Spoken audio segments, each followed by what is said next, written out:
Saludo para todos ustedes. Soy el estudiante Percio Toniel Córdoba Bravo y a continuación realizaré una exposición relacionada al caso acceso desigual al agua potable y saneamiento del Perú. Esta exposición se desarrollará de la siguiente manera.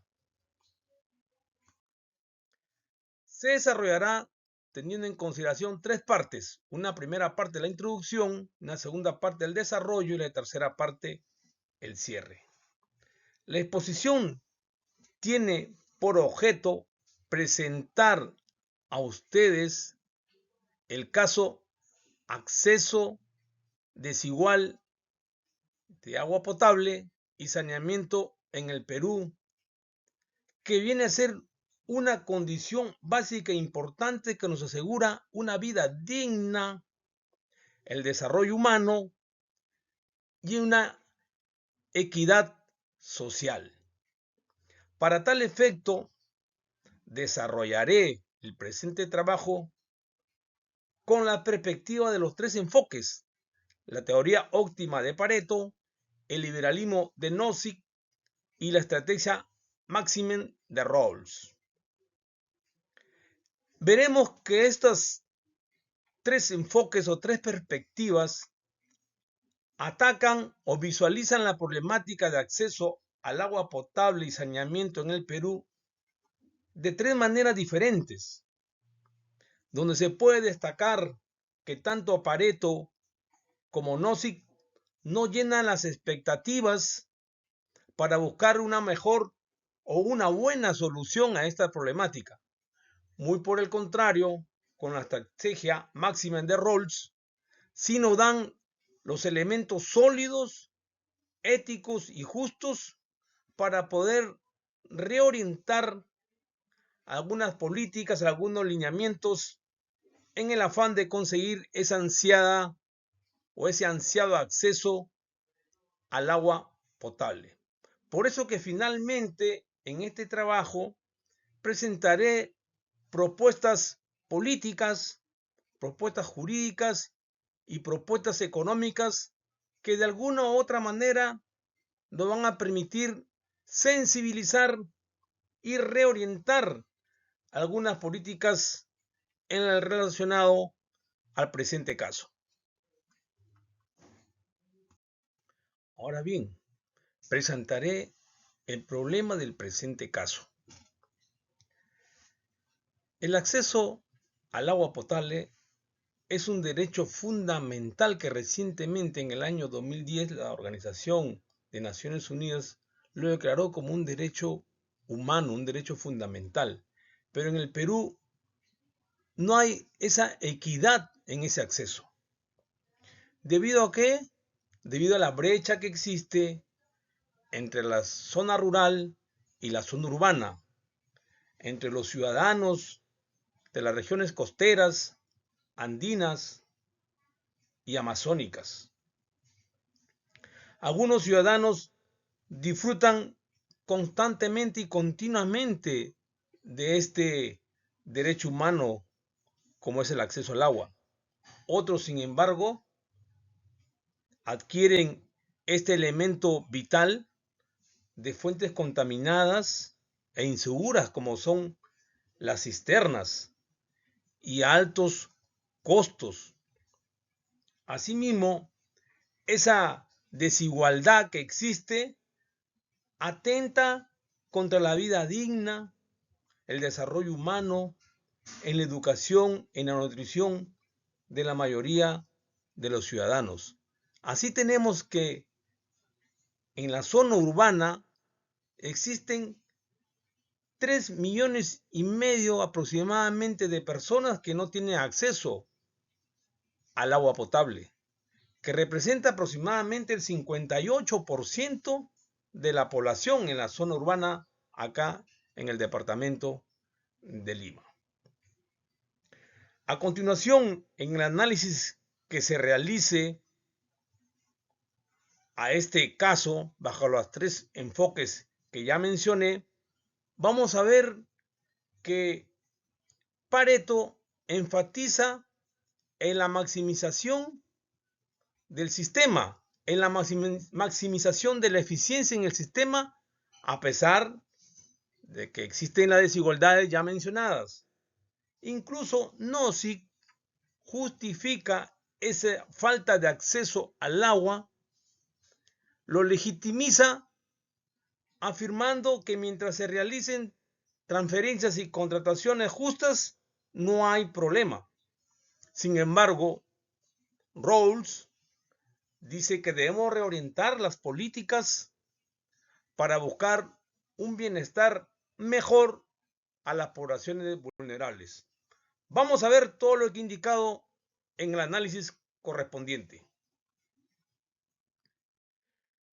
El primer análisis que realizaremos con el caso acceso desigual al agua potable y saneamiento en el Perú tiene que ver con la teoría óptima del italiano Vicente Pareto.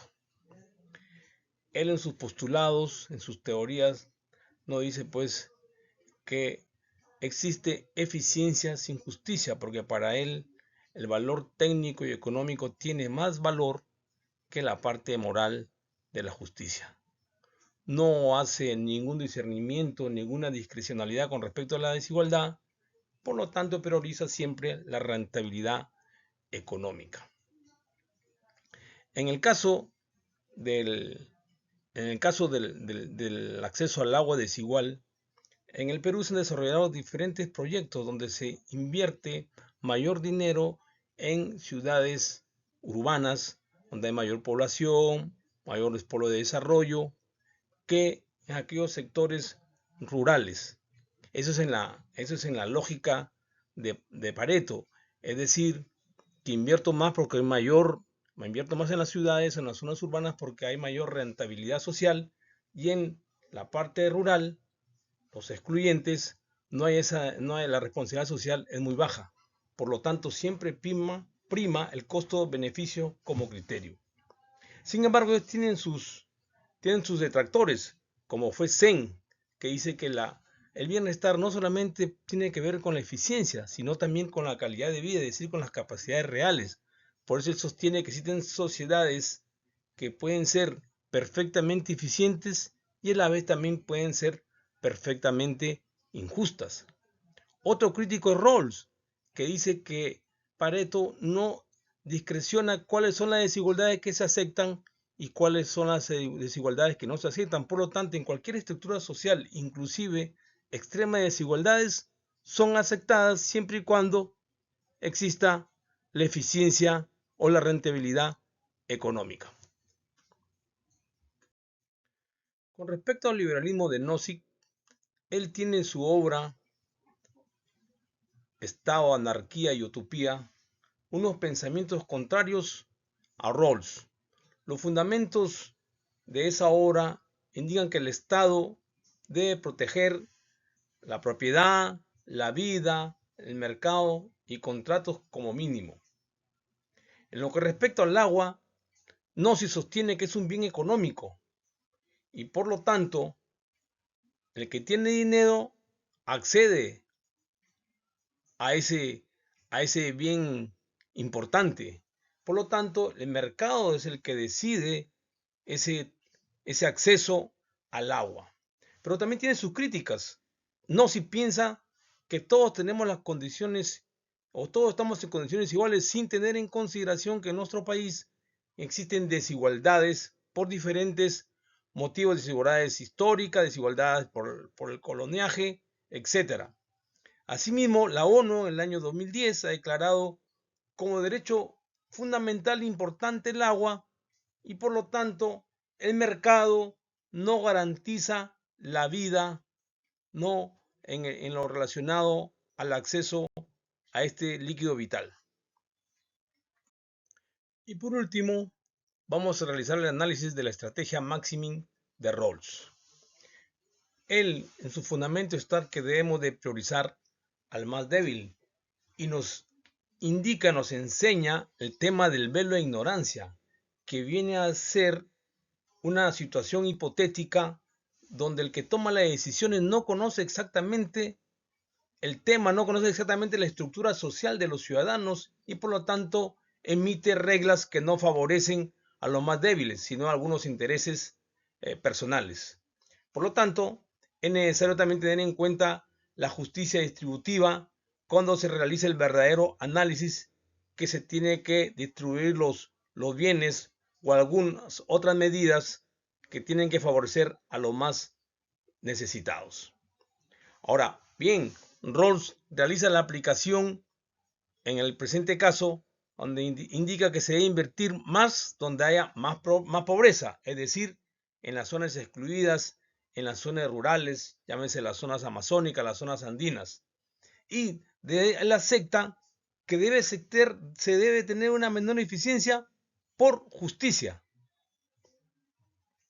Muy bien, en lo que respecta al impacto a la calidad de vida, él se asocia con el pensamiento de Zen, que dice que no solamente da bienestar el tema de rentabilidad económica, sino también el tema de las capacidades de las virtudes reales.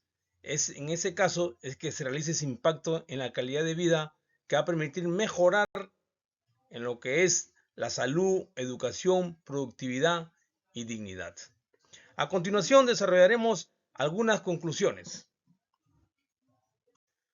Después de haber realizado el análisis correspondiente bajo los tres enfoques, nos permite aterrizar con las siguientes conclusiones. El acceso desigual al agua potable y saneamiento en el Perú no es un problema técnico-económico, sino más bien es un problema político y ético que tiene que ver con las brechas que existen tanto en la zona rural como con la zona urbana. Conclusión número 2. Desde la perspectiva de Pareto, ha adoptado una lógica de eficiencia para la mayoría, es decir, para aquellos que rinden o que dan alta responsabilidad social. Las inversiones son para las ciudades, por lo tanto va a existir una exclusión estructural para las zonas rurales, las zonas más necesitadas. En consecuencia, con la conclusión número 3, esa eficiencia técnica que permite conseguir la maximización económica, mayor rendimiento, costo-beneficio, va a producir de todas maneras resultados sociales injustos. Por otro lado, no se pone en evidencia que el agua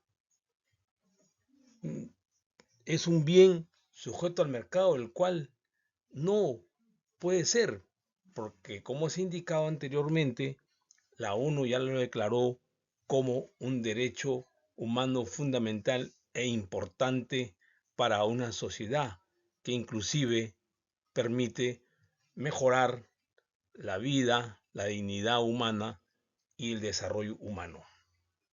No, si también se equivoca en la conclusión número 5 diciendo de que todos somos iguales, que todos tenemos igualdad de condiciones, pero es una igualdad ficticia, porque todos sabemos que en nuestro país existe bastantes desigualdades de pobreza, de mercado formal débil, bastante mercado informal.